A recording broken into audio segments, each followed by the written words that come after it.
This is the Lone Crater YouTube. We hope this video helps. You start by creating a safe, effective baseline.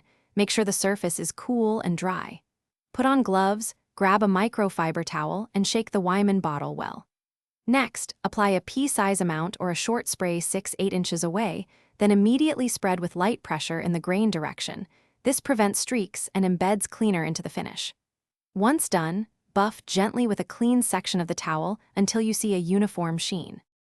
Once the surface shows residue or grime, treat problem areas directly. Apply a little more product, let it sit for 30-60 seconds to break down oils, and then work with the grain using medium pressure. This removes embedded fingerprints without scratching. For curved appliances, use short circular strokes, but on flat panels, move in straight lines to preserve the finish.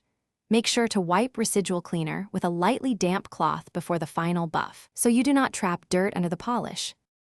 You finish by drying and polishing with a clean, dry microfiber towel. Use small circular motions to produce an even sheen and inspect under directional light. If you spot streaks, reapply a very small amount and buff gently along the grain until they vanish.